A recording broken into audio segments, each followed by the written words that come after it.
André, sí, estamos, yo doy la bienvenida y te invito, dale, sí. Yo- bueno, dale, da la bienvenida, dale, dale. Sí, sí, sí. Ok, sí, sí, sí, sí. Estamos ya para empezar, Sin, ¿abriste el Zoom? Bueno, Bueno, buenos días a todos. Muy bien. Buenos días a todos y todas. Soy Norberto Lloves, presidente de la institución, y en nombre del Consejo Directivo queríamos dar la bienvenida a este nuevo ciclo científico que se titula, al ciclo científico se titula Psicoanálisis, Principios y Futuros en Tensión, con una mesa de lujo, con Norberto y Alicia. Le doy la palabra a nuestra secretaria científica, María Eugenia Farrés. María Eugenia. gracias, Norbert. Bueno, qué lindo empezar con mucha concurrencia, empezar con esta mesa que ahora les cuento, con nuestros invitados de lujo, ¿sí? Como decía Norbert, este año nos propusimos hablar de el psicoanálisis, especialmente sus principios y sus futuros en tensión.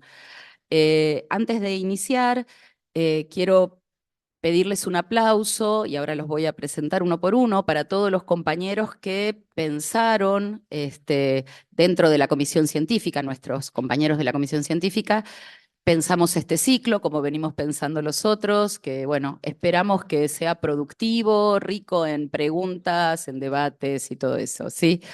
Así que bueno, los voy a presentar. Algunos están en el Zoom, otros están acá, pero bueno, hubo algunas dificultades de último momento que hicieron que no todos estemos aquí. Bueno, Andrea, ¿eh?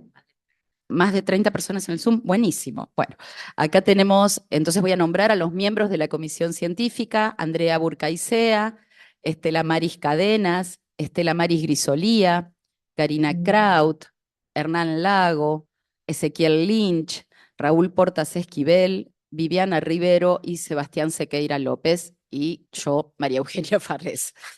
Este,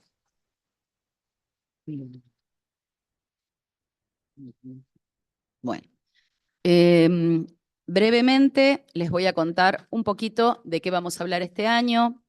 Voy a tratar de ser breve para no robarle tiempo a la mesa. El título, como decía Norberto, del ciclo del que vamos a hablar todo el año: Psicoanálisis, Principios y Futuros en Tensión. Y elegimos un epígrafe freudiano que nos pareció especialmente desafiante y provocador, si ustedes quieren, que es el mismo que elegimos para esta mesa, y dice: puesto que destruimos ilusiones, se nos reprocha poner en peligro los ideales.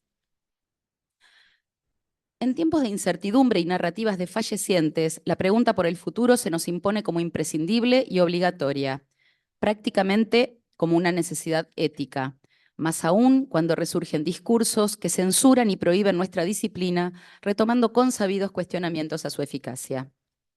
Para abrir el juego, proponemos, acorde a la lectura interrogadora que el psicoanálisis ofrece, poner en tensión futuros con principios. Hemos decidido emplear la palabra principios con la intención de hacer reverberar su ambigüedad. Podrá ser entendida en tanto comienzo o inicio en el sentido histórico, pero también como fundamento o causa, nombrando así los ejes rectores que orientan la práctica, la ética y la eticidad de sus practicantes. De esta tensada concepción de principios y futuros surge la urgencia de una reflexión ética acerca de los métodos y alcances de nuestra disciplina, sus conceptos fundamentales y sus prácticas, así como la pregunta por las invariantes que nos definen. ¿Un psicoanálisis o varios psicoanálisis? Y en todo caso, ¿qué o quién nos autoriza a nombrarnos como psicoanalistas? Es en el cruce entre investigación, cura y teorización que creemos encontrar los fundamentos éticos de nuestra práctica y de su transmisión. Echegoyen justifica en la cita, bueno, en la cita que precede que la saqué, ¿sí? La afirmación de que la ética se integra en la teoría científica del psicoanálisis no como una simple aspiración moral, sino como una necesidad de su praxis. ubica en el fundamento ético de la cura en psicoanálisis la imposición de la regla de abstinencia, acentuando la necesidad de esta como motor de la cura y regente del actuar del analista. Ahora bien, ¿cómo interjuega esta regla con los conceptos posfreudianos de neutralidad, implicación e involucración? ¿Cómo se relacionan estas concepciones con la transferencia y con la contratransferencia? Nos preguntamos si funcionan de igual manera en la práctica del consultorio que en situaciones comunitarias o institucionales. Las referencias mencionadas ubican también el cumplimiento del trípode psicoanalítico como sostén de una práctica ética que colisiona con las propuestas de la época. ¿Cómo la imaginamos en el futuro? ¿La apresurada práctica actual sigue abrevando en el trípode? ¿Es posible un futuro del psicoanálisis sin las instituciones que nos agrupan y estimulan el pensar colectivo y el lazo entre analistas? Decíamos que más allá de la vertiente histórica, nos interesa también conversar sobre los principios en tanto bases teórico-prácticas. Si el psicoanálisis fue hijo de la modernidad y cimentó sus fundamentos en ella, la subjetividad hipermoderna, con sus cuestionamientos en torno a las narrativas imperantes acerca del semejante humano y su cuerpo, los modelos familiares, las concepciones de género y sexualidad, el tiempo instantáneo y el espacio digital, obligan a pensar en porvenires distintos, derivados de presentes distintos. Revisitaremos entonces la pregunta por cuáles son los conceptos fundamentales del psicoanálisis y por su vigencia. ¿Son ahora los mismos e igualmente válidos que en sus orígenes? ¿Todo el corpus teórico conserva valor? ¿Complejo de Edipo, castración, narcisismo, entre otros, mantienen su vigencia? ¿Cómo debe transformarse el psicoanálisis para sostener su vigencia?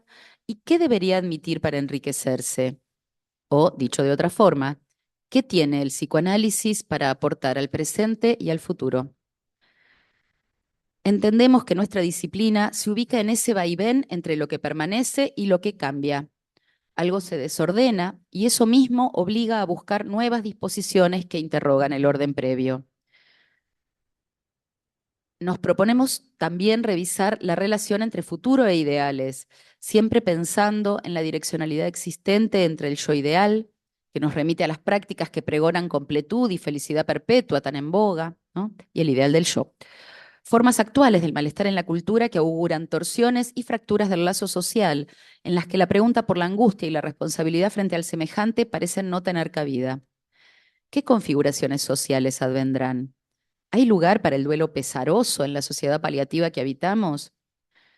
En esa misma línea se nos plantean otras pretensiones ideales, quizás como la educativa, la samaritana, la preventiva y la injerencia de nuestra disciplina en la crítica social. También el trabajo es puesto en cuestión por la exigencia de rendimiento autoimpuesta y la búsqueda de satisfacción inmediata. El mundo intervenido por las nuevas tecnologías abre nuevos interrogantes. ¿Podemos anticipar nuevas configuraciones de aparato psíquico, nuevos cuerpos? ¿Qué lugar para la inteligencia artificial? ¿Qué desvíos serán necesarios para pensar la prolongación de la vida? ¿Qué decir sobre los cambios que enfrentará el analista en su envejecimiento y en el envejecimiento de sus pacientes, de la población? ¿Sí? Bueno, hacer consciente lo manifiesto, como dijo Yago Franco el año pasado, significa problematizarlo, ponerlo en cuestión y por lo tanto desnaturalizarlo, mostrarlo en su contingencia y abolir su inevitabilidad. Así se genera un espacio de pensamiento y acciones posibles, de desvíos hacia otros porvenires. Esta es nuestra propuesta para pensar el psicoanálisis en nuestro ciclo 2026. Bienvenidos todos.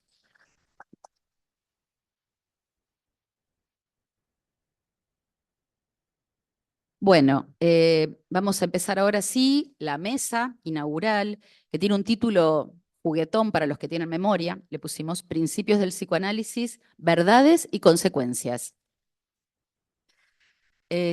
Nos acompañan dos expositores de lujo, Alicia, que la voy a presentar cuando hable y todos la conocemos, y Norberto Rabinovich, que va a hablar en primer lugar y a quien paso a presentar, ¿sí? Norberto es miembro fundador, es licenciado en psicología, miembro fundador de la Escuela Freudiana de Buenos Aires, miembro fundador de la cantera freudiana, autor de varias publicaciones que ahora voy a leer, El nombre del padre, articulación entre la letra, la ley y el goce, el inconsciente lacaniano, Lágrimas de lo real, un estudio sobre el goce, Lágrimas de lo real, un estudio sobre el goce, perdón. Letra y verdad, posiciones del sujeto ante la ley del inconsciente, el pecado original del psicoanálisis y uno que está en imprenta, que es el espíritu del psicoanálisis. Todos sus artículos están recopilados en su blog www.norbertorabinovich, como se escribe su nombre, blog, todo seguido, sin espacios, ¿sí? Bueno, Norberto, un gusto tenerte, como ya te dijimos, te escuchamos. Buenos días. Bueno, un gusto estar acá. Muchas gracias por la invitación. ¿Esto está andando? Parecería, sí, ¿no? ¿Sí? ¿Se escucha? Sí. ¿Sí? Bien. Si no, la gente del Zoom nos suele avisar. Acércatelo un poquito. Ahí, ¿ves? Ahí sí. Ahí sí, sí, lo acercas. Bueno, sí, decidí a último momento, ya que hablábamos de principios del psicoanálisis y demás,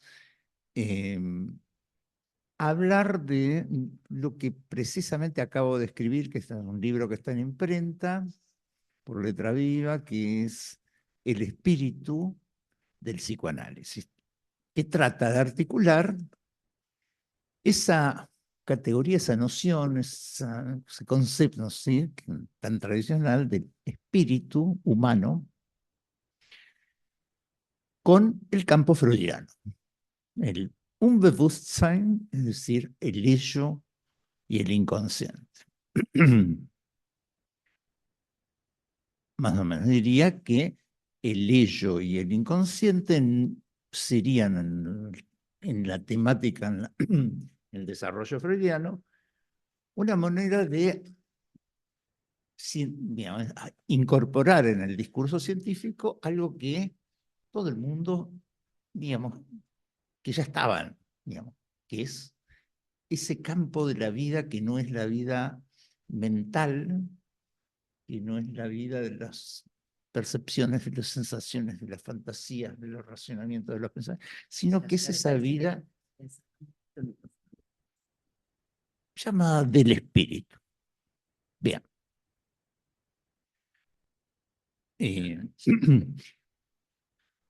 Respecto de los principios del psicoanálisis, como bien decía Mario recién, yo entiendo que en este caso, yo diría que tanto el principio en el sentido del origen, del inicio del psicoanálisis, como del descubrimiento del principio fundamental del psicoanálisis, las dos cosas juntas. O sea que, a mi juicio, lo primero que descubre Freud es la inauguración de un campo epistemológico nuevo, que fue llamado psicoanálisis, y que, bueno, por otra parte, nuevo, pero que ya toda la tradición, de alguna manera, lo trabajaba.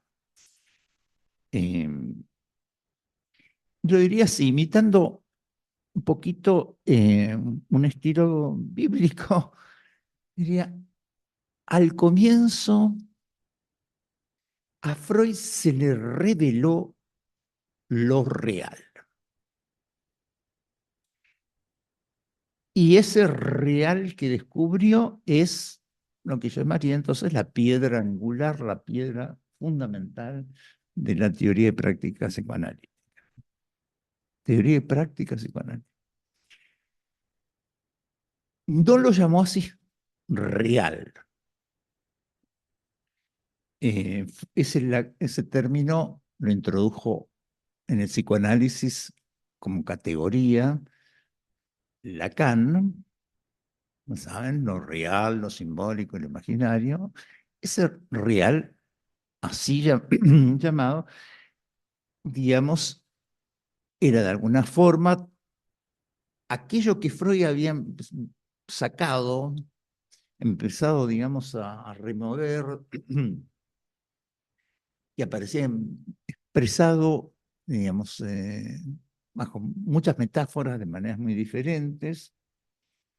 Está por todos lados, la categoría de lo real, solo que, bueno, el mérito de Lacan, diría, es haber tomado un montón de piezas sueltas donde Freud pesca esta dimensión de la vida y encontró su lógica. A mi juicio, encontró la lógica y eso de alguna manera dio ese tan conocido giro de 180 grados en la fundamentación de la teoría. Bien, para mí eso es lo real.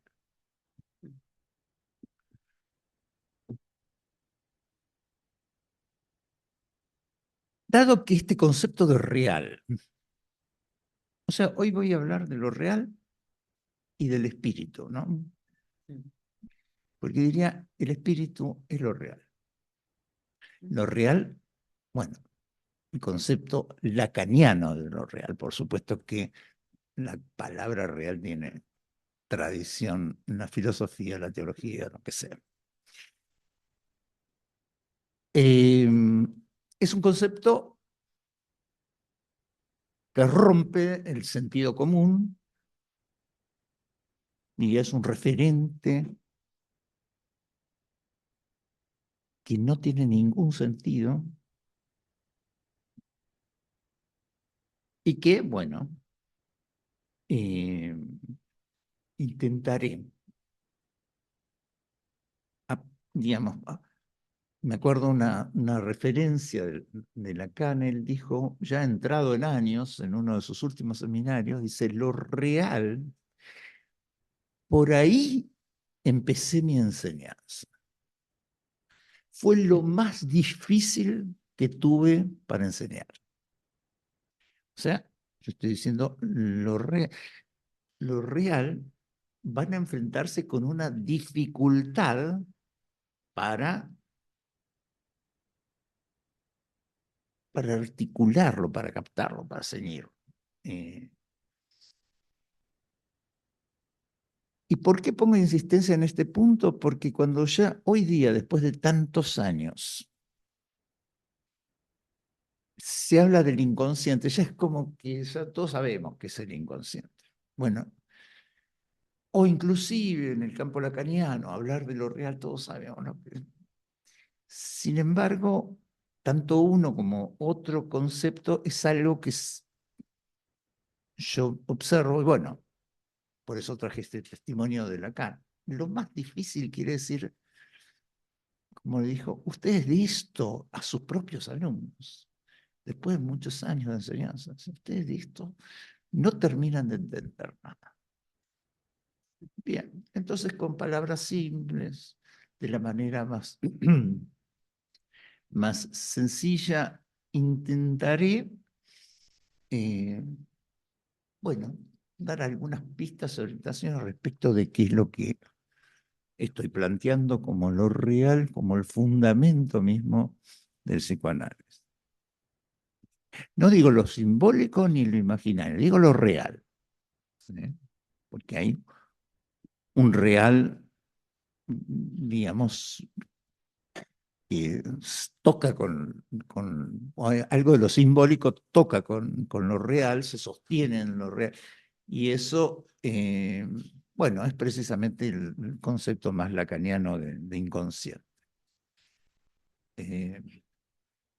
Pero no me voy a detener en tantos detalles técnicos. Sí, para repensar un concepto que yo creo que es el concepto freudiano más importante.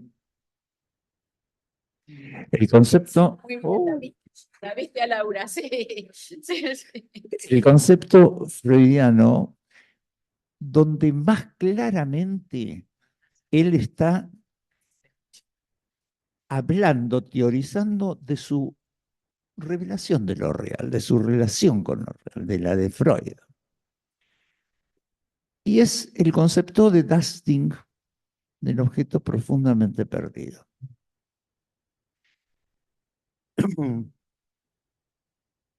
Y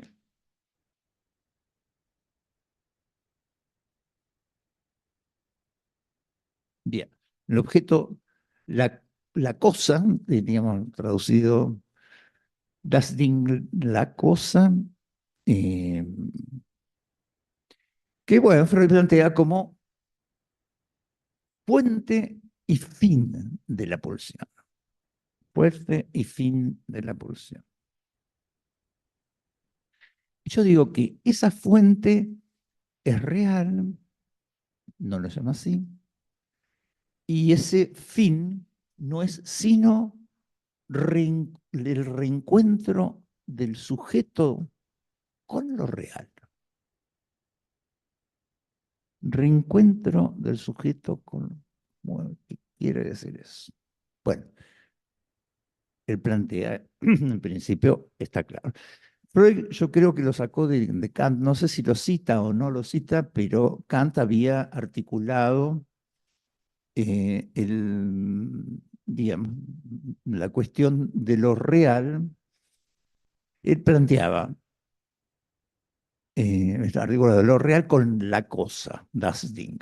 Él dice, nosotros, los humanos, solo lo que conocemos son las representaciones psíquicas del mundo.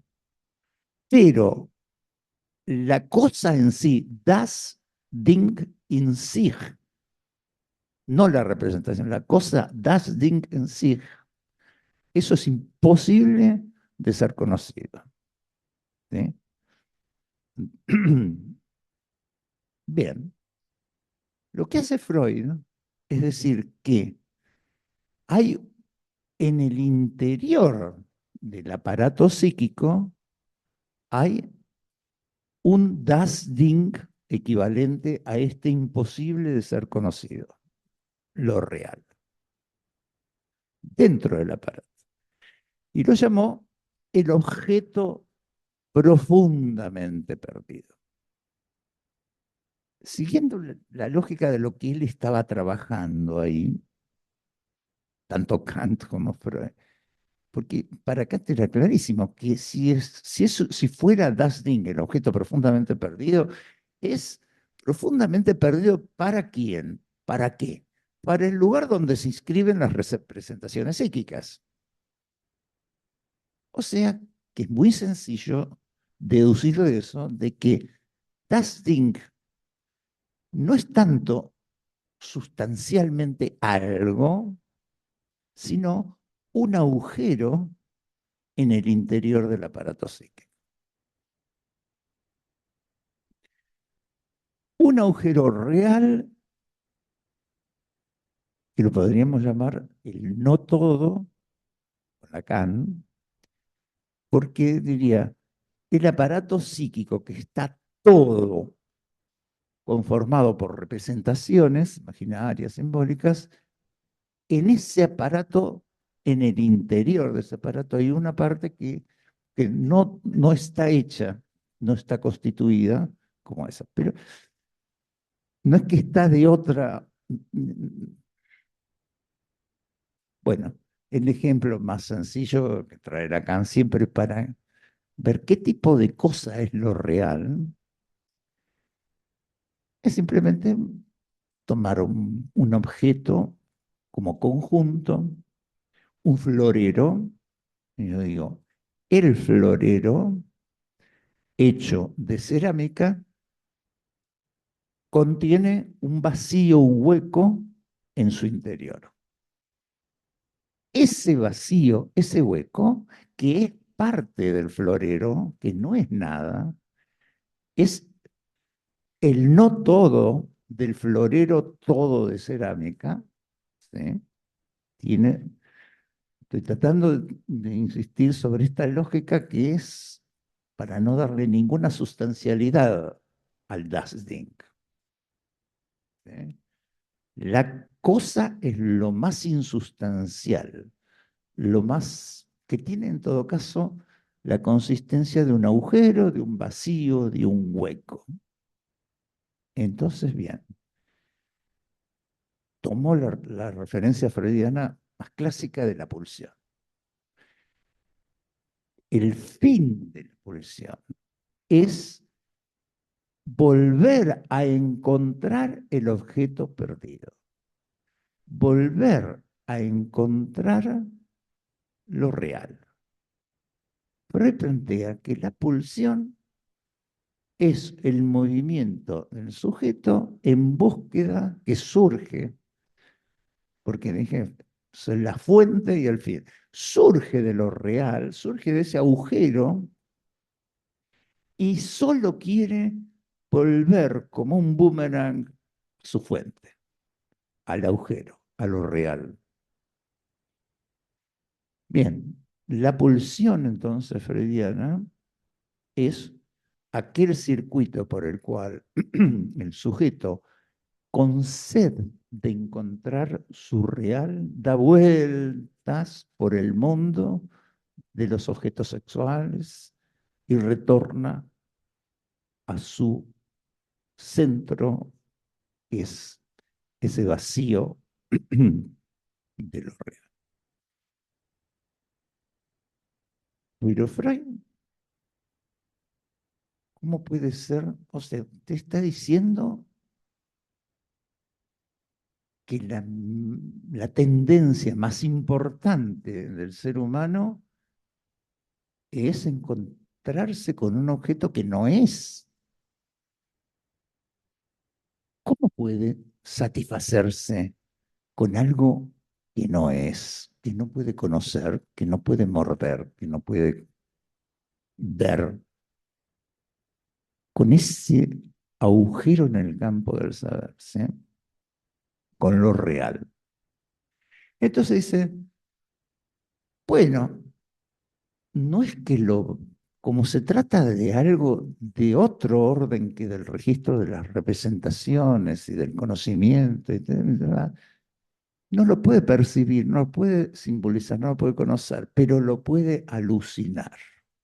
Entonces, la pulsión sería un trayecto que lleva al sujeto a realizarse en una alucinación. O sea, no, la pulsión no se satisface con un alimento, no se satisface con, bueno, ninguno de los objetos naturales sociales, se satisface en la alucinación. Dice, esto es lo que yo llamé satisfacción alucinatoria de deseo. Y es lo único que yo, estoy hablando en nombre de Freud, perdón, es lo único que yo considero un acto pleno del ser humano o del ser hablante. Un acto pleno, no satisfacerse con nada de la realidad, sino lo más pleno de la satisfacción pulsional sería encontrar lo real, pero encontrar lo real solo bajo esta premisa que es un momento alucinatorio. O sea, si Freud tenía alguna necesidad de postular que hay en el origen un objeto profundamente perdido, es porque lo que él veía era efectos alucinatorios que, que se repetían de una y otra manera para, bueno, para permitirle a él decir que en el origen debería haber un objeto profundamente perdido que no se puede percibir, que está fuera del aparato, que es como ir al más allá.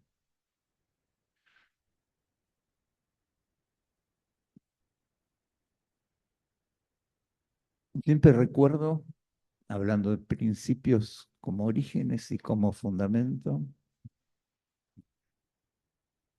que el primer apartado, el primer axioma, el primer apartado del primer capítulo, me queda así que, del primer capítulo del primer esbozo teórico del psicoanálisis, que se llama el Proyecto para una Psicología de Neurólogos, lo primero que dice es, existe una tendencia.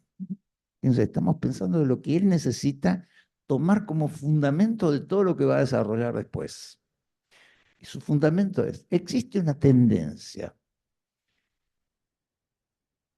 irreductible, compulsiva, inconsciente, a buscar una descarga absoluta, un vaciamiento absoluto del aparato psíquico.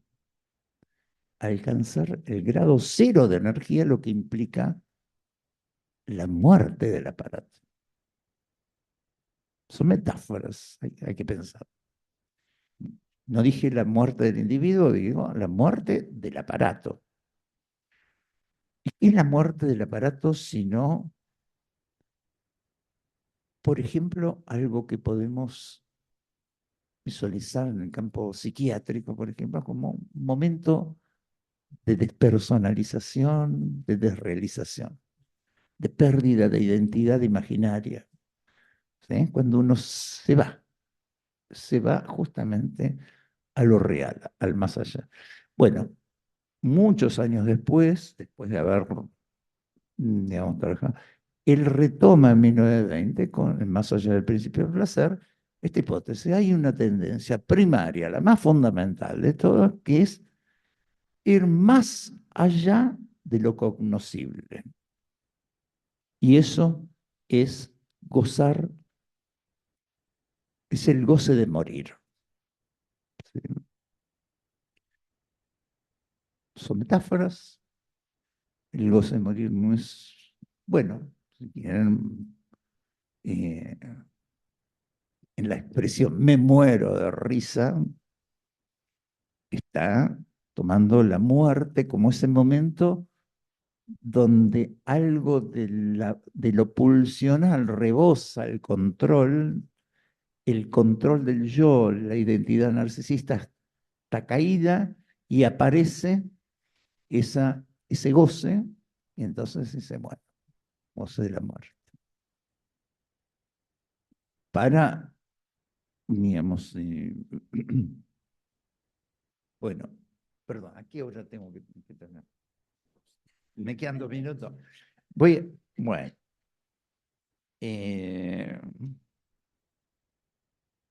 Bueno,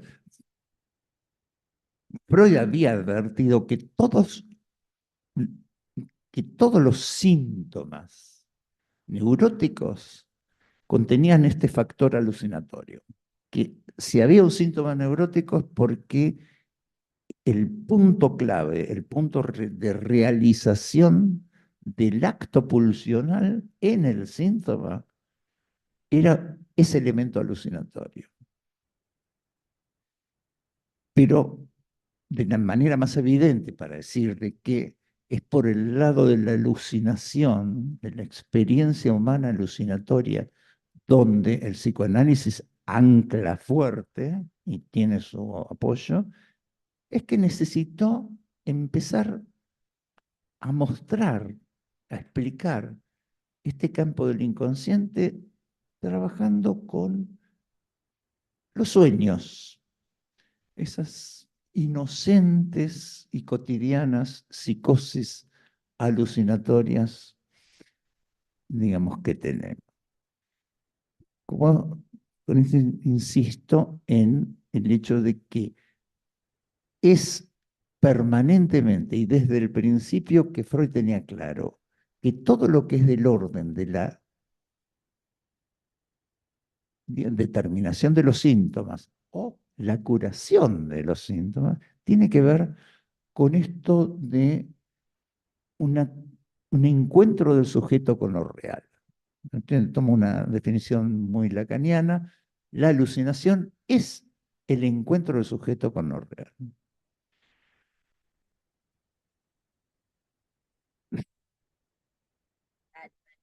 Bien,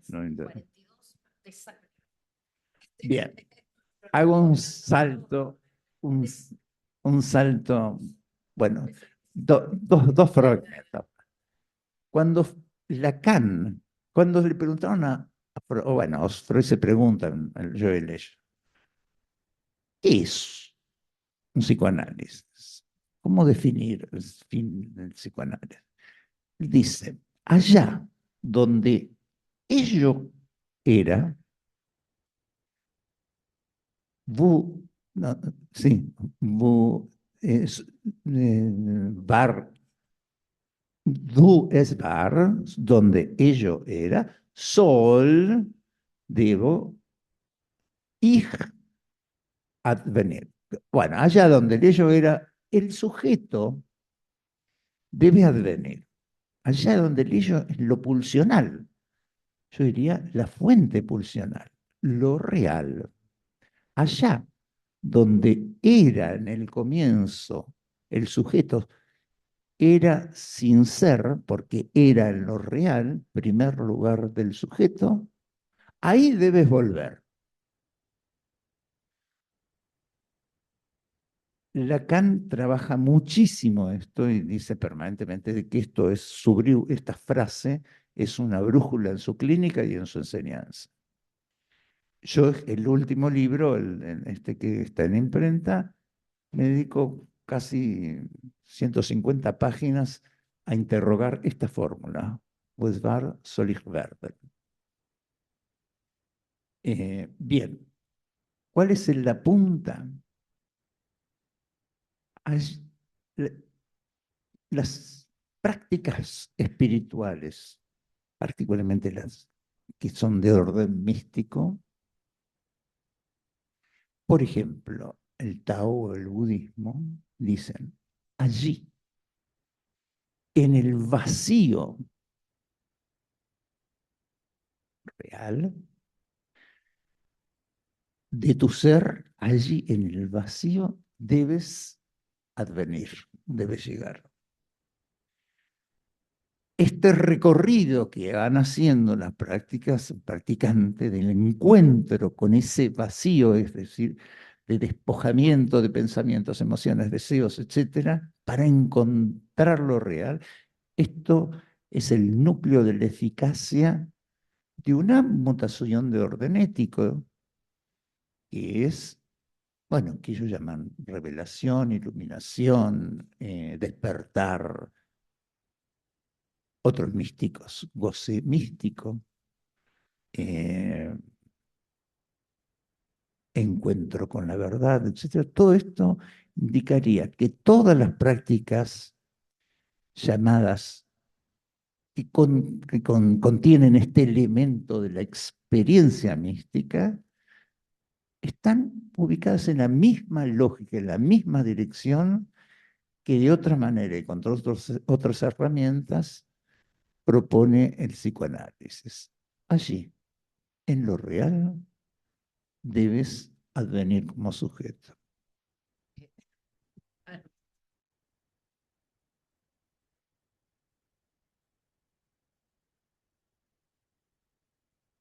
Bueno, muchas gracias. Mientras busco el currículum de Alicia para leerles, les comento que no les di la bienvenida a los que están en el Zoom, les doy la bienvenida y les pido a todos, a los que están acá y a los que están en el Zoom, que vayan juntando interrogantes para el intercambio posterior. Los que estén en el Zoom, los interrogantes les pedimos que los escriban, ¿sí? Muchas gracias. Bueno, acá la voy a presentar a Alicia, a que todos la conocemos.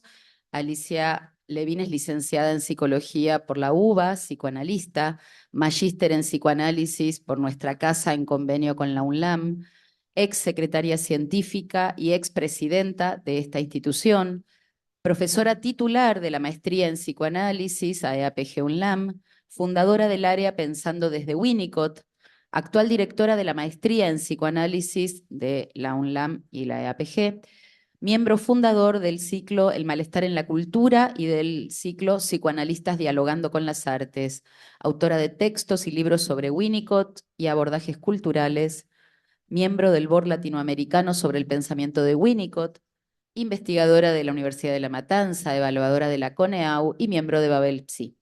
Ali, te damos la palabra y los minutos.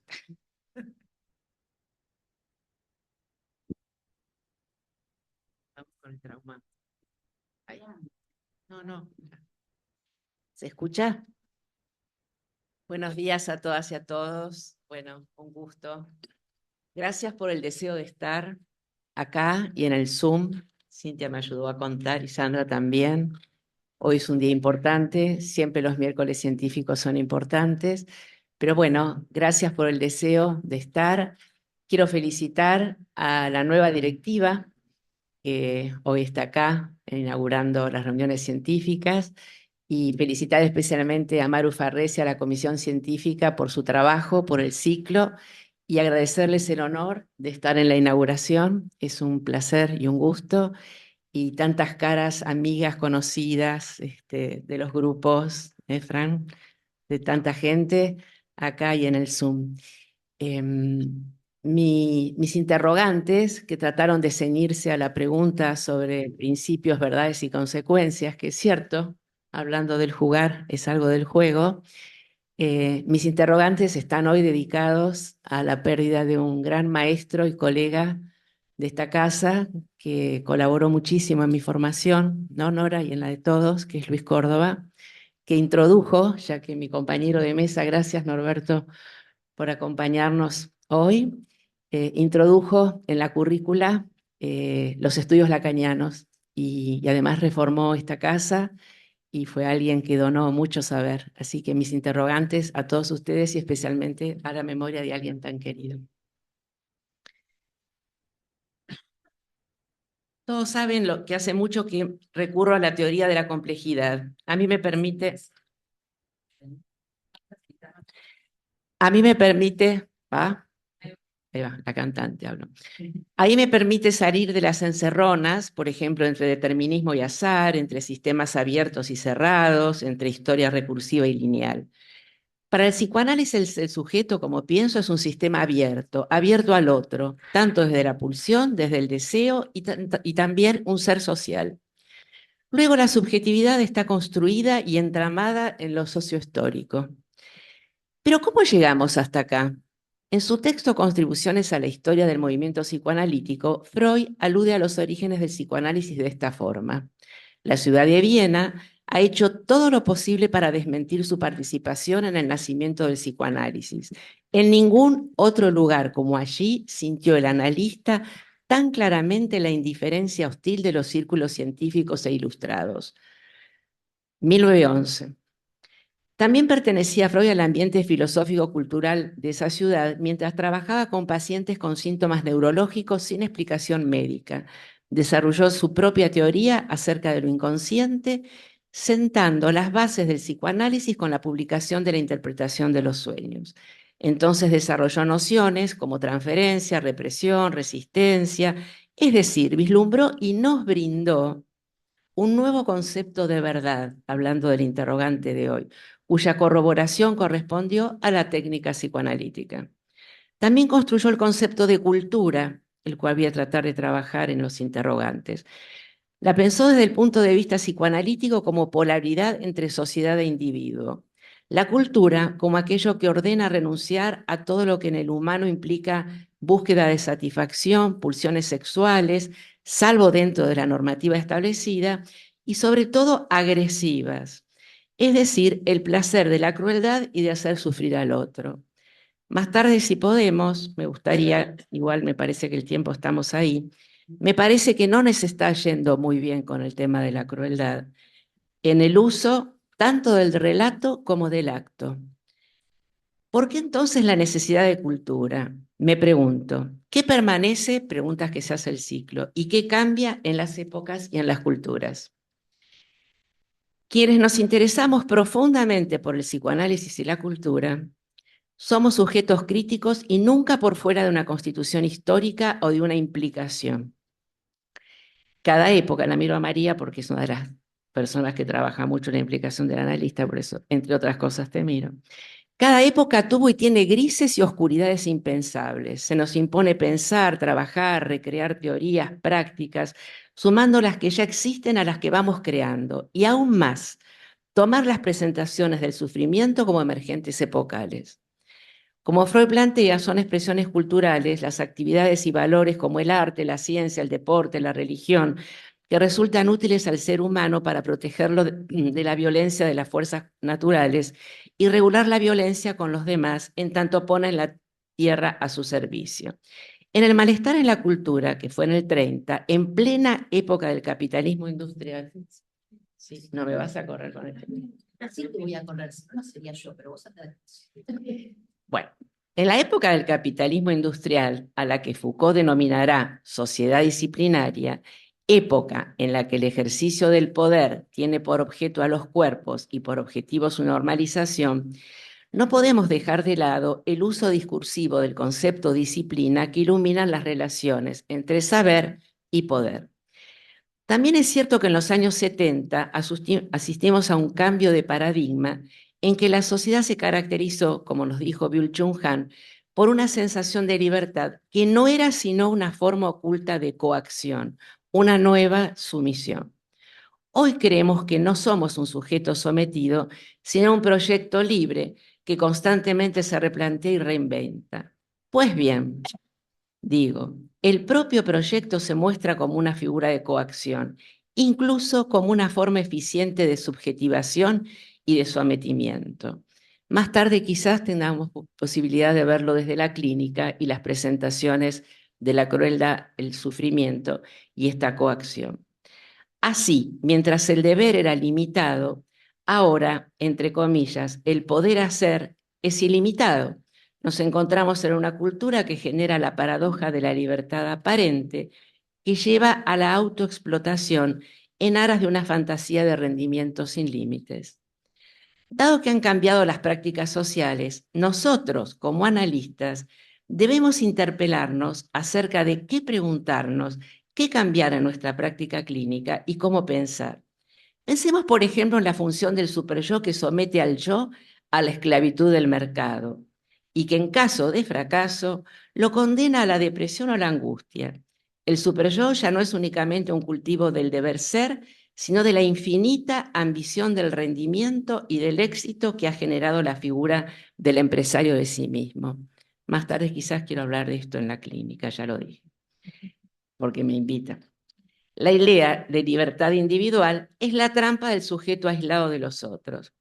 Este punto, si puedo, lo retomaré en términos de algo que me interesa muchísimo trabajar y muchos de los que están acá lo comparten conmigo, que es la clínica del vacío, la caída del sentido, los suicidios adolescentes. Uruguay nos ganaba en Latinoamérica en las primeras cifras y ya casi estamos llegando.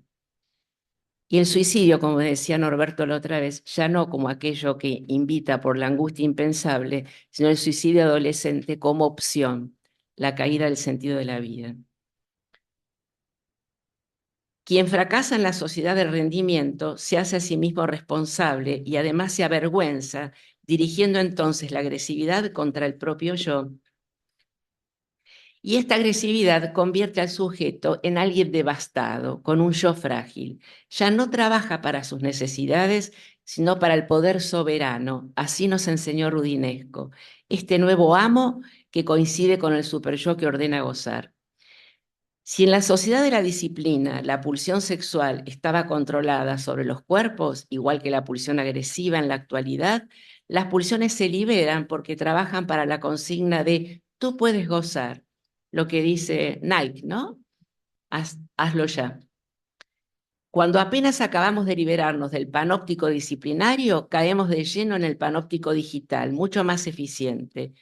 Me pregunto, ¿hay nueva subjetividad virtual, como dice Berardi, invitado de nuestra casa por el malestar en la cultura?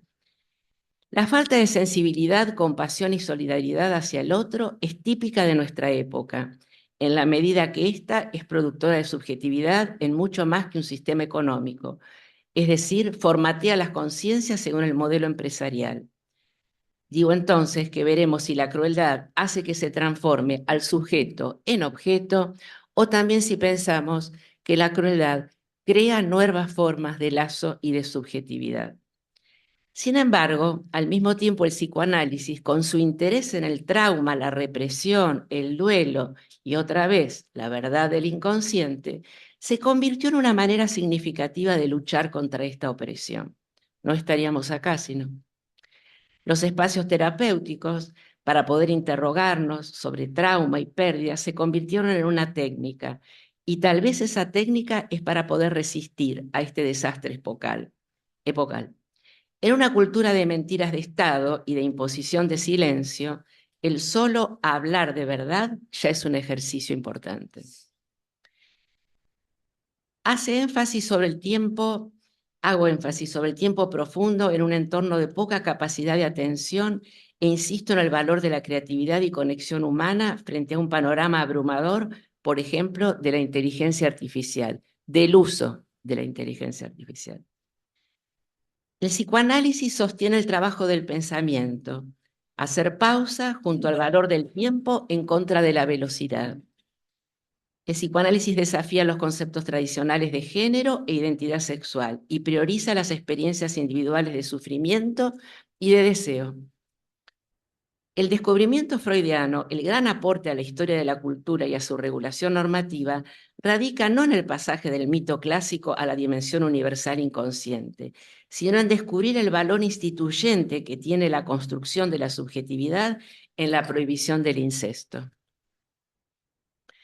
Por supuesto, una lectura textual de la obra no se sostiene cuando se busca, por ejemplo, de manera absurda, entender quién hace de madre o de padre en el interior de una pareja homosexual que tiene hijos, o cuando se establece alianza con las posiciones más conservadores que rehúsan a una mujer el derecho a tener un hijo sobre la base de que ese deseo se sostiene en un narcisismo incastrable.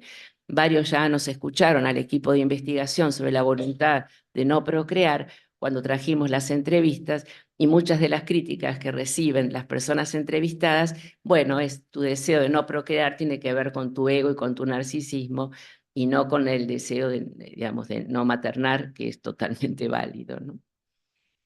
El hecho de que la psicopatología haya tenido variaciones a lo largo del siglo no es incoherente con el hecho de que esta no es sino efecto de los destinos deseantes que la cultura prohíbe o posibilita, de acuerdo a los modos con los cuales la moral sexual vigente otorga permiso o no a las aspiraciones libidinales del sujeto. Lo cual no quiere decir que se deba reemplazar el descubrimiento capital freudiano, sino que esto radica en la determinación representacional del sufrimiento psíquico. Única forma de sostener una subjetividad en riesgo en el marco de la deconstrucción a la cual la vía política pretende condenarnos. Esto torna necesario asumir la gran apuesta que nos cabe, renovando nuestro compromiso, no solo con Freud, sino con los hacedores de una historia que refleja lo más luminoso del siglo XXI. Yo había traído, no lo voy a leer, pero bueno, como además el encuentro de Winnicott, paso el chivo, porque la escuela por primera vez es organizadora del encuentro latinoamericano, ya Franca se anotó y varios también, es sobre el gesto espontáneo. Este libro son cartas, ¿se acuerdan que Freud y Fliess escribían? Ferenczi tiene cartas, y Winnicott le contaba a Norberto en este libro, El gesto espontáneo, que es un concepto que no voy a trabajar hoy de Winnicott, le escribe una carta a Melanie Klein, año 52, ¿sí? Dentro de lo que pasó en la Internacional de Inglaterra. Después que Klein dijo que el único psicoanálisis que debe existir es el de los objetos internos, Winnicott le dice: lamento, señora Klein, él se analizaba con Melanie Klein, lamento, señora Klein, que quiera usted suponer que hay un solo lenguaje y un único psicoanálisis. Si usted me permite, cada analista y cada persona que esté trabajando en psicoanálisis necesita reinventar permanentemente en su lenguaje lo que quiere decir y compartirlo. Si no, tendremos un lenguaje y un psicoanálisis muerto. Esto tiene vigencia en las consecuencias que ustedes se preguntan y en las verdades. De ahí que piense que el psicoanálisis no es para mí una práctica inocua. Por ejemplo, gran parte de las clasificaciones del DSM tienden a borrar discrepancias en el orden de las diferentes estructuras y niveles de angustia, haciendo un rejunte, no sé, otra palabra no se me ocurrió, llamado trastorno antisocial, donde se evalúa el grado de adaptación para ser normativo más que como objeto que como sujeto, ¿no? Tenemos los episodios de San Cristóbal, de Santa Fe, estigmatizaciones de las situaciones que todavía no entendemos, que necesitamos pensar y entender. El psicoanálisis no es un lujo teórico, es una práctica de resistencia frente a la desubjetivación.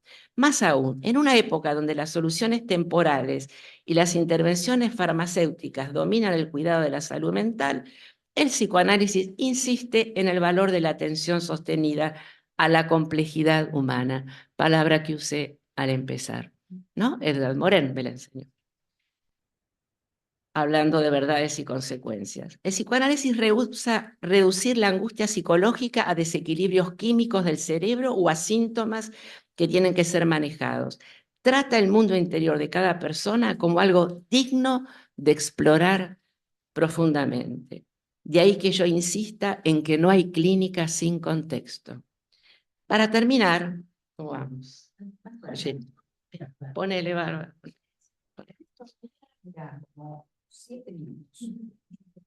A eso lo llama bárbaro, que hablamos de la velocidad. Para terminar, que no termino, es una manera de decir. Bien, te pusiste muchos amarillitos que querés decir. Hay varios psicoanálisis, por suerte, como decía. Están acá, están allá. Hay varios psicoanálisis, el individual, el vincular, aquel que trabaja con las figuras parentales, trabajo en eso. Por suerte, hay muchos psicoanálisis. Pero los que así se posicionan hacen que el asunto transcurra en un entre entre comillas, ni totalmente en uno ni totalmente en otro. En eso que retorna entre paciente y analista como cuerpo extraño, extranjero o insólito que intenta un nuevo juego de lenguaje y que le permita narrarse, podemos decir que es una suerte de interferencia, entre comillas, en el diálogo y que afectará a ambos, a paciente y analista, en tanto balbucea lo indecible. A eso lo llamo transformación. En cada sesión hay transformación. No entramos ni salimos de la misma manera.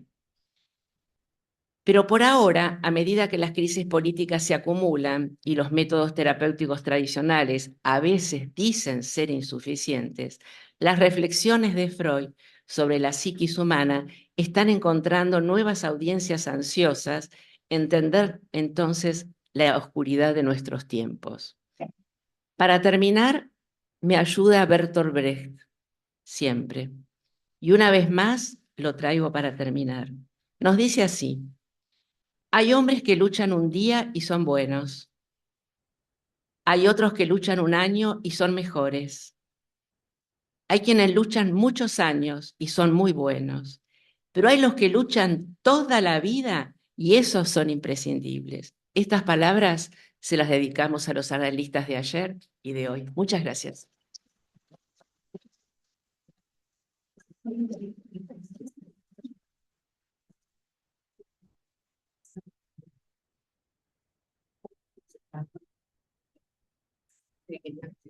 Eso, no.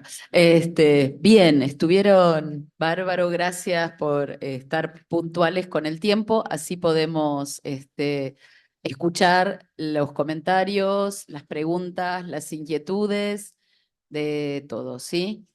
Así que bueno, ok, bien. No sé si se quieren ir, ¿sí? ¿Se quieren ir anotando? Bueno, Sebastián Sequeira, después Aníbal, ¿sí? María, no te había visto. Bueno, ¿quién? Franca. Bueno, sí, no, a Franca la conozco, pero empezá por, después vamos con el chat, empezá con Seba y después vamos con el chat, ¿sí? Sí, negrita, perdona. Buenas, Sebastián Sequeira. Dijiste, Alicia, recién una especie de definición del psicoanálisis como la resistencia a la desubjetivación.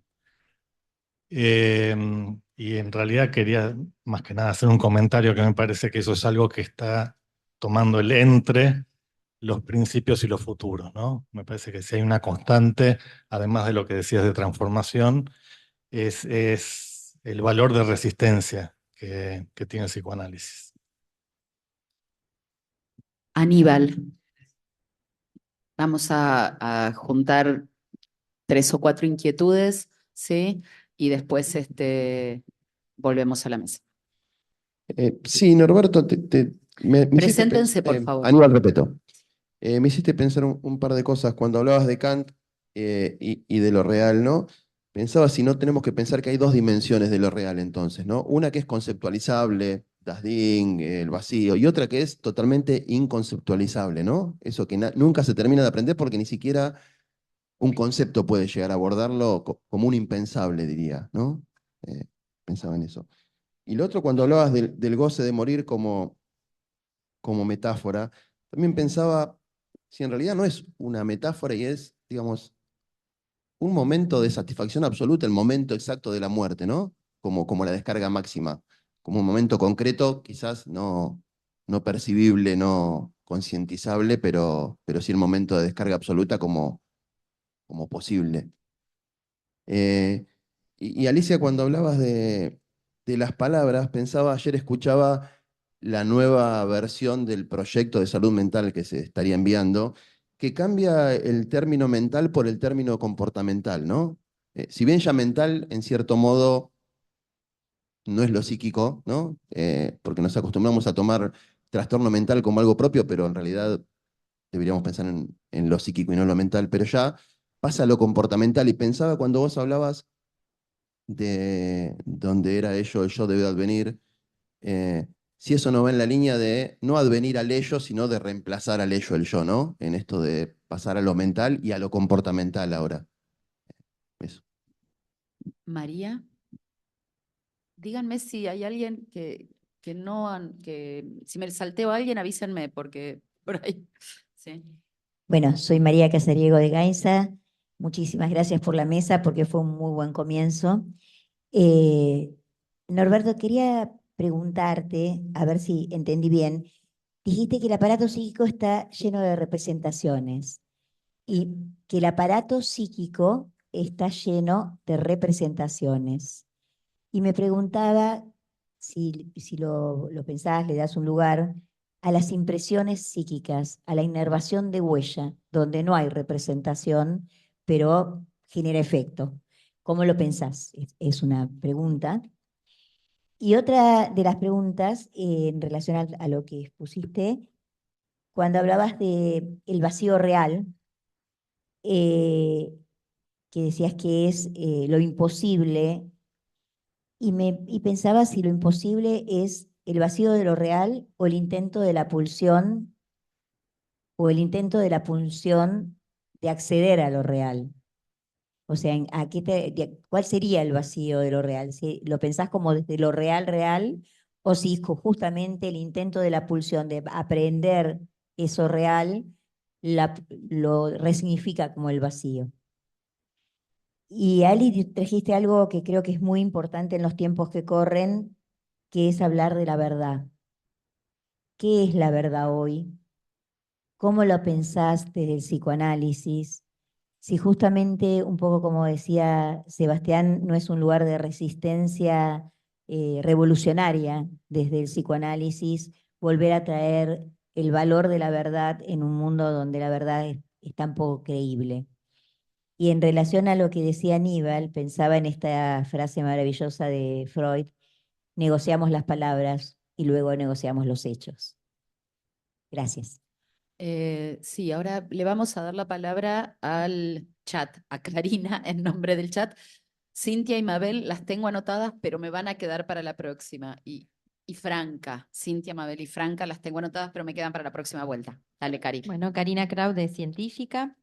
Irene Terranova dice, bueno, saluda, Perla Frenkel, éxitos en la gestión, interesante convocatoria y mesa de lujo.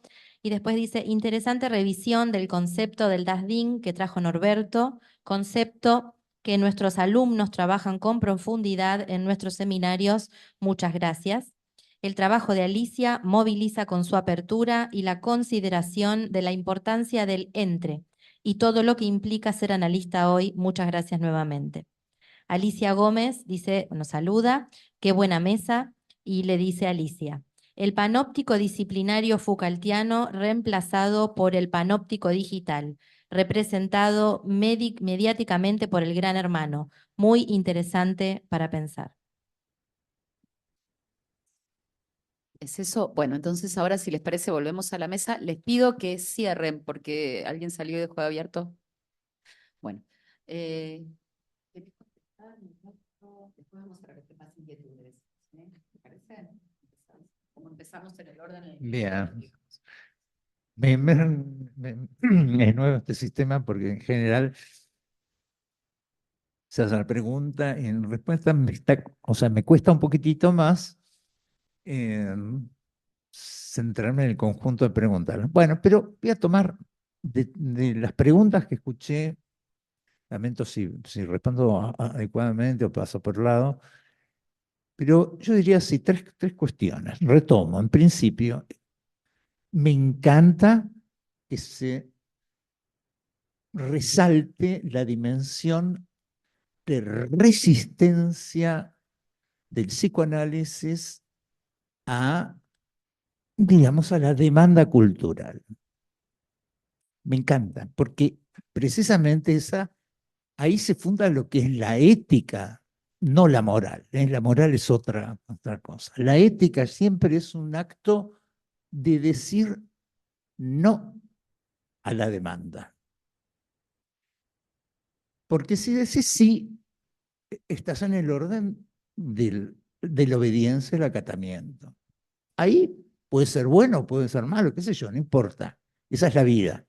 Pero en el instante en el cual el sujeto dice no, ahí se afirma como sujeto. Entonces, yo diría que o sea, sí, y ahí está la clave por lo cual yo podría decir que, volviendo a mi tesis de lectura, lo real es el núcleo de digamos, la teoría de la épica. ¿Por qué?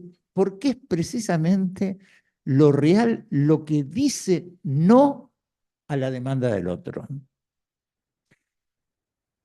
Porque en esta historia, digamos, esta dialéctica de la historia entre el amo y el esclavo, nosotros psicoanalistas tenemos que pensar que la primera dialéctica entre el amo y el esclavo se da entre la madre con sus demandas y el niño que se aliena a esas demandas, que obedece o dice no. ¿Y cuál es el modo más primario de decir no? Bueno, está el que describe Spitz. Dice, la primera manifestación del sujeto como diferente al otro es el gesto de rechazo del alimento. Ahí se afirma como diferente. Bien, es por donde empezó Freud a interrogar la pulsión de muerte. ¿Qué es esa? ¿Por qué el chiquito juega a decir no a la demanda materna, a desaparecer del mundo donde está la madre y todos los objetos de satisfacción del deseo? Dice, esto es otra cosa. Bien, esto es un no de estructura, un no que podríamos decir a lo que funda la madre. Yo diría que lo real, ¿cómo lo imagino? Lo real como ese primer lugar donde el sujeto encuentra una fortaleza vacía, para tomar el término de Bettelheim, una fortaleza vacía donde puede estar protegido de la alienación a la demanda del otro. Incluso la demanda más primaria, más estructural, la demanda de ser el falo de la madre. Tocar ese real es decir no. Y por eso tiene esa dimensión de agresividad. Cuando cualquier chico siente que se escapa del dominio de los padres, de la madre fundamentalmente, siente que le hace sufrir. Y bueno, es así. Bien, está bien.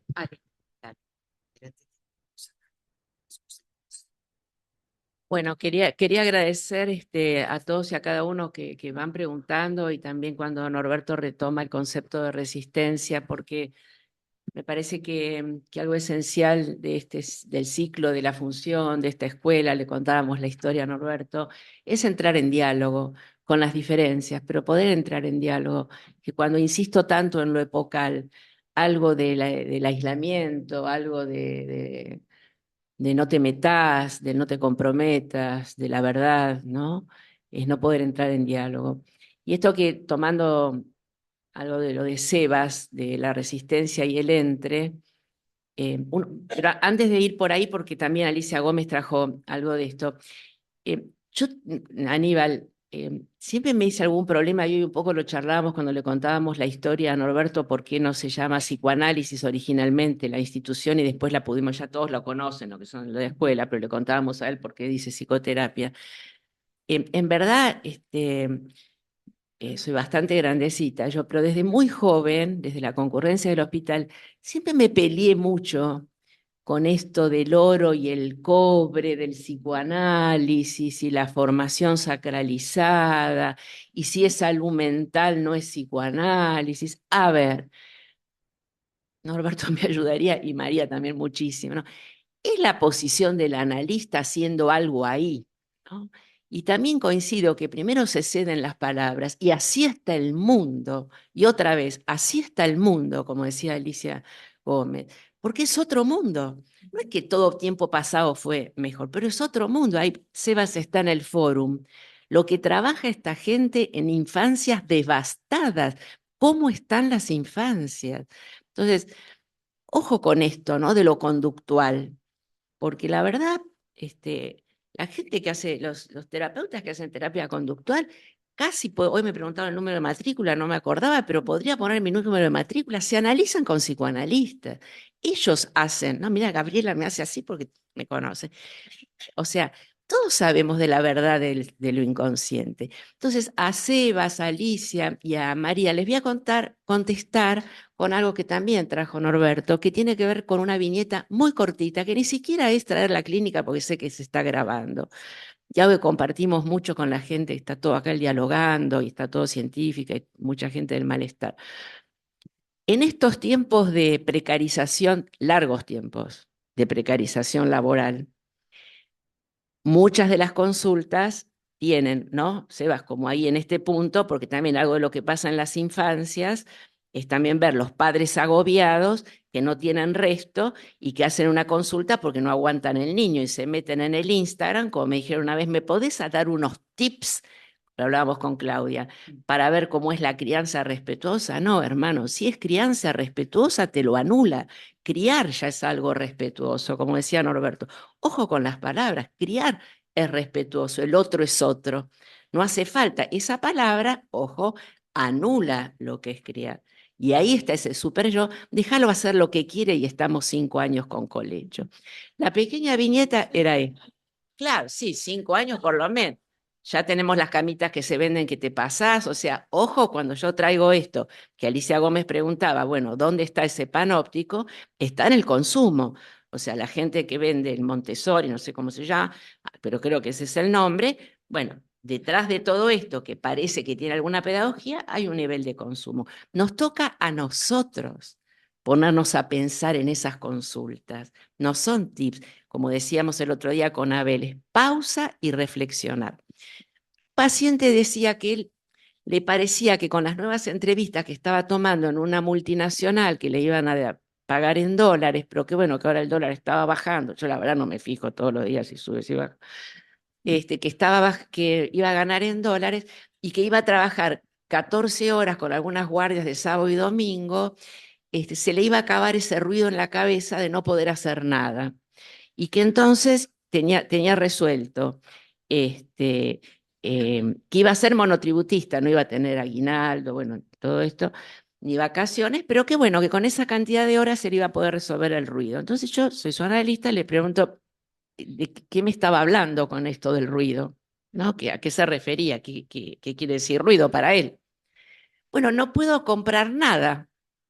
Yo como estoy, si no accedo a este trabajo, que en realidad me completa, encima le mete esa palabra, me completa, yo no puedo acceder a nada.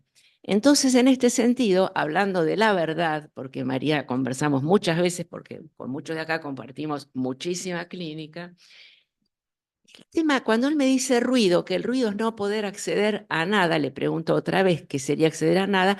Bueno, las zapatillas que me gusta, Brasil está barato, no sé qué, bueno, todo. ¿no? Se va. Con esto va a hacer resistencia, claro, de paso te infectás en Brasil. Entonces yo digo, y seguimos con el ruido. Que, ¿sabes lo que me parece que vos no estás diciendo en esto que decías, Norberto, de la resistencia? Es que vos no te estás preguntando qué deseas, solo lo que tenés que comprar, no podés comprar, no, yo le hablaba de este super yo que le ordena y que, hablando de las verdades, desmiente y disocia el sentimiento de esclavitud, ¿no? Cuando el otro día se votan en los países, ¿no? Sobre el tema del racismo y de la esclavitud, nosotros tenemos trabajos esclavos. ¿Cuántos chicos del Rappi se matan por día? Entonces, yo no le voy a hablar a él de lo que habla el diario, de lo que hablamos acá en un café, pero sí como analista tengo que decirle, hay una verdad que es, ni vos, ni yo no me ocupo si lo toma o no lo toma el trabajo, pero estás dejando afuera de tu relato lo que te hace ruido, que vos crees que es el poder comprar, y lo que te hace ruido en verdad es no poder sostener la pregunta en el que ahí lo invito, ¿no? A hacer resistencia en la sesión, en el análisis, el psicoanálisis invita a decir, ¿y será lo que vos querés o estás en otra cosa, estás en otro lado? Te estás convirtiendo en un objeto de otro para aquellos objetos que decís que te pararían el ruido. Creo que de alguna manera va con esto, lo de Alicia, lo de esto, y me parece que, bueno, a mí no me parecen una amenaza, ni, viste, ya la gente me habla, ¿cómo se llama esto de que te vas cambiando? La constelación, es que ¿quién no habla de las constelaciones? Es un problema para el psicoanálisis. Mira, Norberto, hablamos mucho de esto. Nuestro problema es insistir en la verdad de lo inconsciente. Y cada sesión y cada espacio como este hoy es una oportunidad para no desaprovechar. Cada espacio es una oportunidad para no desaprovechar en el acceso a esa verdad. Bueno, tenemos algunas preguntas más. Franca, sí. Después Cintia, después Mabel, sí. Uy, está haciendo. No, dale, a ver, fíjate. ¿Qué tal? Buenos días. Gracias por la. Sí, presentate.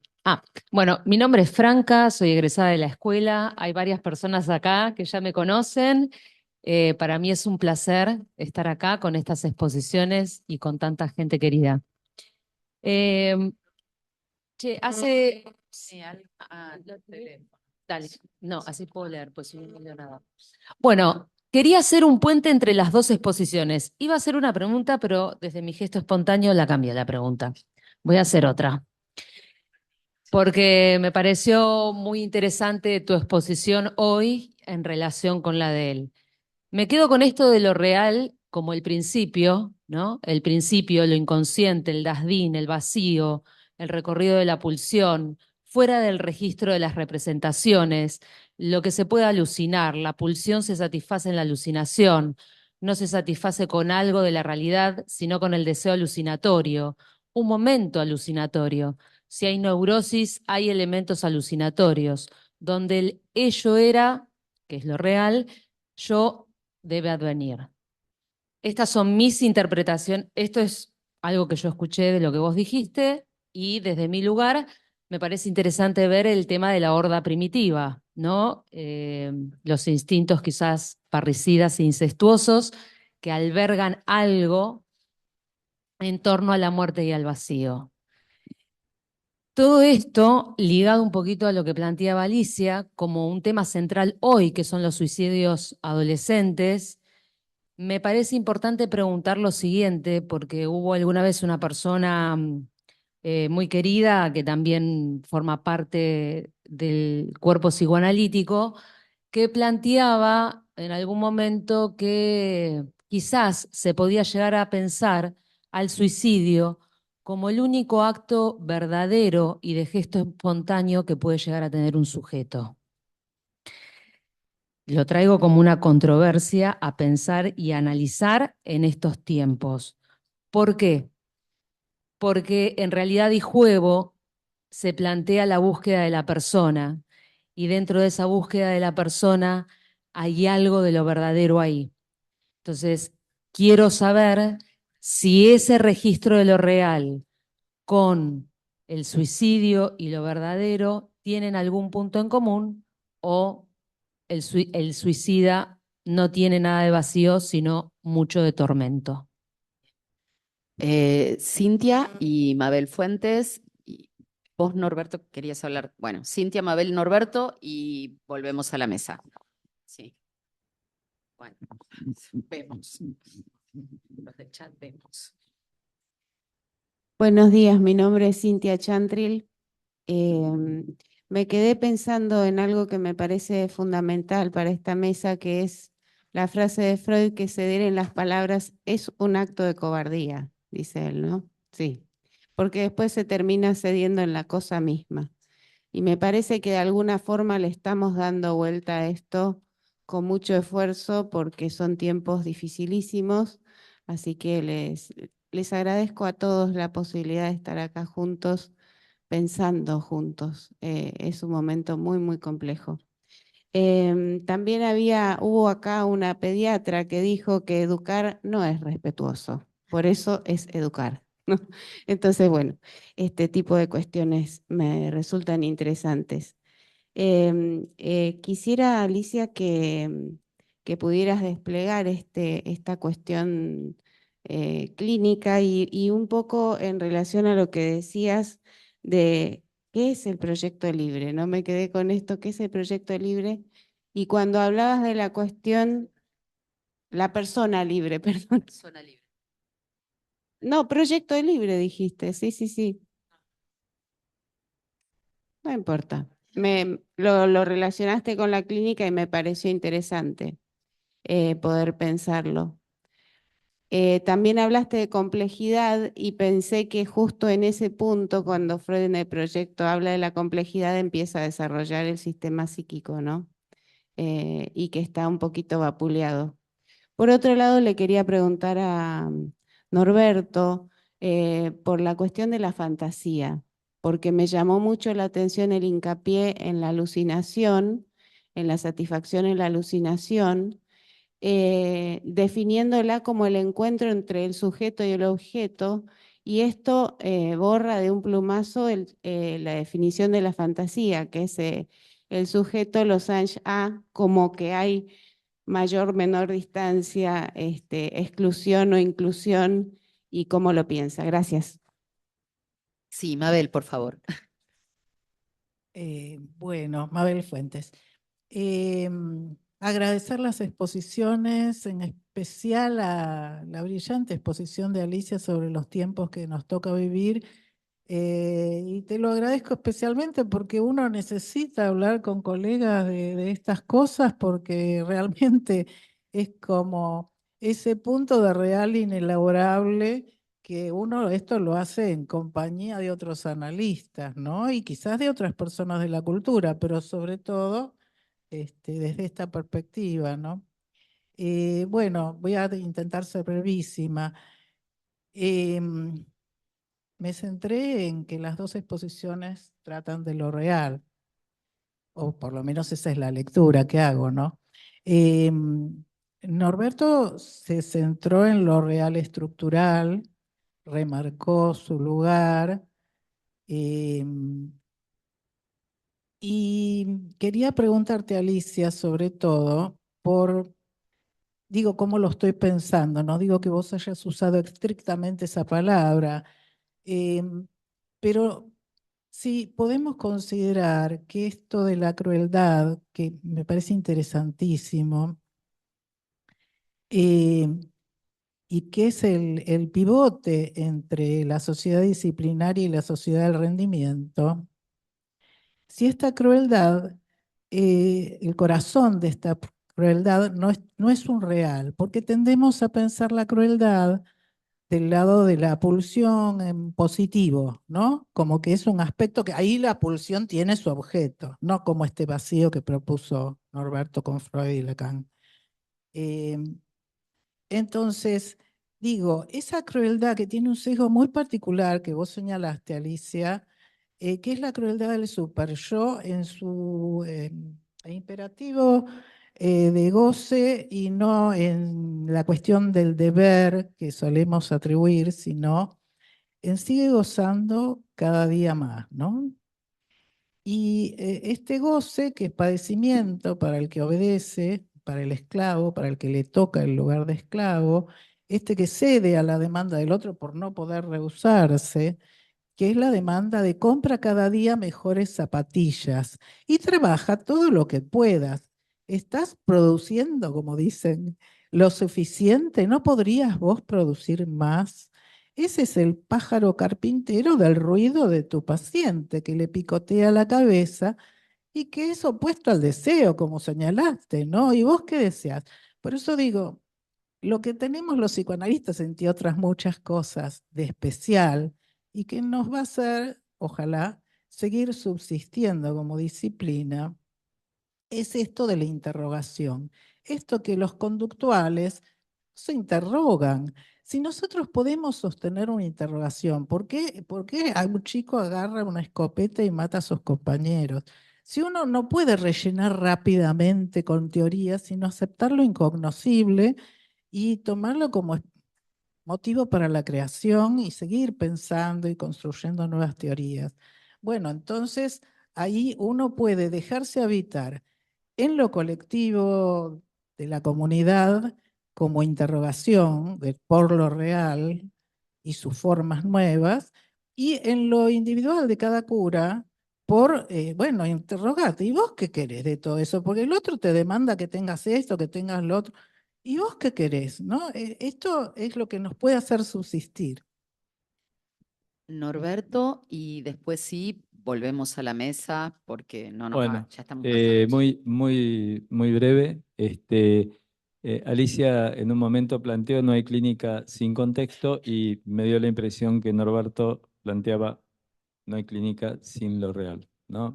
Me dio la impresión esa, y entonces pensaba bueno, quizás la clínica esté jugada ahí entre lo real y el contexto y entre el contexto y lo real. Norberto, una pregunta que no sé si puede responderse, pero por lo menos para pensar. Tomando lo que traía Franca respecto de, a mí también me pareció escuchar que primero está lo real, según tu planteo, y ahí estamos con que si primero está el acto está el verbo, ¿no? En realidad yo tiendo a pensarlo que lo real es un resto justamente de lo simbólico. Es justamente aquello que no logra abarcar lo simbólico, lo cual que está primero es como todo un punto a sostenerlo como un enigma, ¿no? Me cuesta pensar lo real como primero en este sentido. Bueno, muchísimas gracias por la mesa. Bueno, ahora les voy a dar la palabra a ambos, pero recordé brevemente la frase de Freud en el esquema, lo real permanecerá siempre incognoscible, ¿no? Me parece pertinente. Dice, das, das real wird immer unerkennbar. Yo creo que sí lo dice, pero bueno, nada. Bien, ahí está, nos estamos peleando, pero no importa, todo bien. Genial, acá vuelvo a darle unos minutos a Norberto y después Alicia, pero les pido que vayan cerrando porque estamos pasados de hora. Bueno, muchas gracias por las preguntas, muy lindas. Además, me doy cuenta, digamos, las inconsistencias de mi exposición, por supuesto. Bueno, en principio, allá donde eras ello, ich debe advenir, no el yo. El moi no tiene nada que ver, al contrario. Por ingresar el sujeto al ich, a lo real, se produce esa operación de fading, dice. Toda realización del sujeto, dice, estos términos de Lacan, es de desaparición. ¿De dónde? De ese mundo, digamos, de la realidad, para hacerse. Eso tiene que ver con la muerte también, con el suicidio. Dice, efectivamente, dice Lacan, el único acto que sería verdaderamente completo sería el suicidio, pero ahí no hay nadie que lo pueda disfrutar. ¿Qué quiere decir? Que efectivamente cada operación donde el sujeto se confronta con la real es una especie de muerte o castración, que es el término más psicoanalíticamente acuñado. Es una operación de castración de la consistencia narcisista, digamos, y un ingreso al más allá, ese encuentro. Por eso digo que la experiencia del análisis, si no recorre confrontaciones del sujeto con el más allá, con lo real, es sugestiva, es una práctica intelectual, racionalizadora, sugestiva. Y ahí sí, yo diría, el analista ocuparía ese lugar del otro que de alguna manera, digamos, ejerce un cierto control, dominio, domesticación de su analizante. En cambio, tocar lo real es lo que hace caer a ese poder del otro, es lo que resiste. Yo digo por eso, lo real resiste al otro. Si nosotros ocupamos el lugar del otro, tenemos que intervenir de tal manera que haya un pedacito por donde ese otro decae y el sujeto se realiza en su verdad, se revela su verdad. La verdad, la categoría de la verdad, a mi juicio, es lo real. Por eso no se lo puede decir, dicen acá, solamente se lo dice a medias, hay un esbozo. Pero estos encuentros con lo real, por ejemplo, de los místicos, no pueden dar testimonios claros. Dan vueltas, porque es una experiencia que está en el horizonte de la palabra. Tomo entonces mi tocayo, la pregunta de mi tocayo.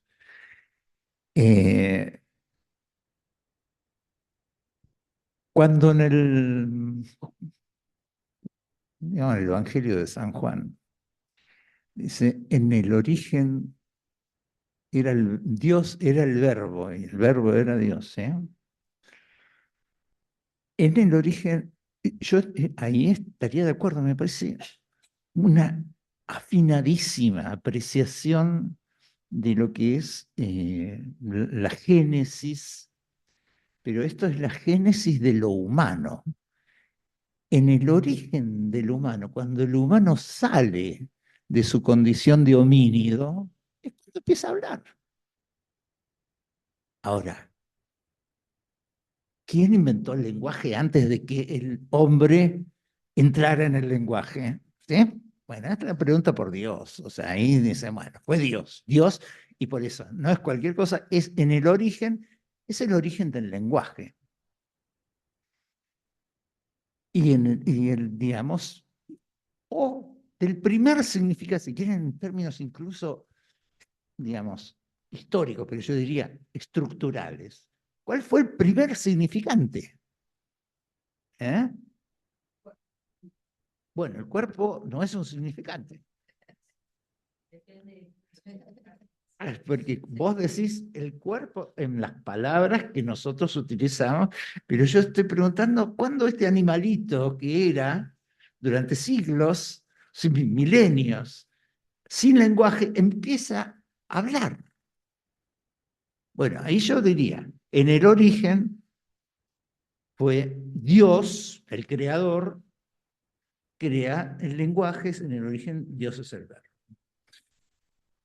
Pero cuando yo digo, en el origen a Freud se le reveló lo real, ya es otra cosa. Pero podría decir, en el origen del sujeto, vamos a intervenir sobre ese punto, ¿qué es el significante o es lo real? Yo veo que el significante es un producto, un resto de una operación. Ahora bien, pero ese significante ¿de quién es? ¿De Dios? No, es de la madre. Entonces ese significante es alienante, es domesticador del homínido. ¿Sí? Lo real lo que es el no todo de la demanda materna, es el punto, esa fortaleza vacía, es el lugar donde él va a contener un operador estructural de su función de sujeto, no de obediente, no de eco del otro.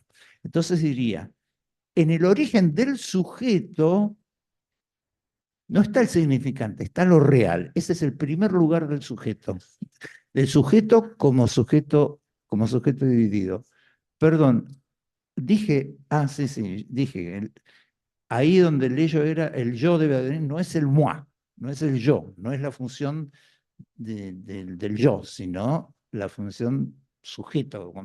El término ich, que tiene estas distintas, pero tomado en el sentido de la Ich-Spaltung de Freud, la división del sujeto y no la división del yo. La misma palabra. Bueno, está bien. También brevísima, pero sí, no fue muy breve esa parte, pero bueno, por respeto. De la fantasía. No, por eso quería respetar, por respeto a la gente que se quedó hasta ahora. La verdad que si la hora es 12:30, 5 está bien, pero se fue Cintia. Como va a quedar grabado, solo lo que digo es que no hablo de libertad, hablo de 3 conceptos que tienen que ver con estar vivo, no vivo y estar muerto, y ahí después engancho un poquitito para esto. Y entonces, gracias Mabel por haber funcionado como enhebrador, igual que Sebas, de lo que es traer, y Norberto, ¿no? El contexto, ¿no? El contexto de nuestra institución, el contexto de la época, el contexto del mundo. No es sin esto que Norberto llamó real. Yo creo que en este paciente que traje, ahí vamos vos y Cintia, a la manera de viñeta, en mi gusto, como decía, el hacer resistencia, e invitarlo a pensar, bueno, ¿qué es ese ruido? Y que lo traiga y meterme, es una manera de mover esto que está renegado, desmentido, o no sé cómo lo quieran llamar, pero no está en lo que habla, ¿no? En lo que habla, en su discurso, en su relato, que no está vivo el que dice el del ruido. Entonces yo tomo este concepto, digamos, ¿no? Que mi pregunta es una invitación en el entre a ver si acá podemos vivificar algo y yo te invito a que nos hagamos nuevas preguntas, porque si algo tiene la maravilla en nuestra posición de analista es complejizar las preguntas. Lo nuestro no es lo binario. Y bueno, otra vez, ¿no? Gracias por haber valorado todo lo que tiene que ver con lo epocal. Y lo del suicidio es muy complejo. No sé quién dijo la frase, no importa quién la dijo, pero es algo que fuera de contexto. Yo no puedo decir que esa es la verdad del suicidio. Lo que sí puedo decir a veces, en algunos casos de los suicidios, es que de una profunda pasividad y aislamiento, ese pasaje al acto, esa invitación, es como lo único que pudo hacer esa persona. Porque como dice Freud, lo mejor tiene del otro lado lo peor. En tal caso nos quedamos con lo bueno. A veces en ese pasaje al acto hay algo de lo verdadero, pero como saliendo de esta pasividad. Por eso digo, no nos olvidemos de la organización defensiva y de lo que llamé en esto, de cómo estamos viviendo supervivencia en vez de vivir, que me parece que se desplegó en las preguntas de verdades y consecuencias. En este sentido, digo, algo que me parece que tenemos que seguir trabajando y seguir pensando es el desasosiego de las infancias y de las adolescencias, y que no hay, como dice Winnicott, con quién enojarse y con quién pelearse, porque se reacciona, o como decía María, se engaña con un guiño, y entonces andamos en el supermercado viendo un chiquito, como dice, con el celular desde los 3 meses, y eso es una mentira, ¿no? Porque eso no es jugar. Jugar, en tal caso, es como hicimos hoy, pensar sin hacer juicio. Muchas gracias. Gracias.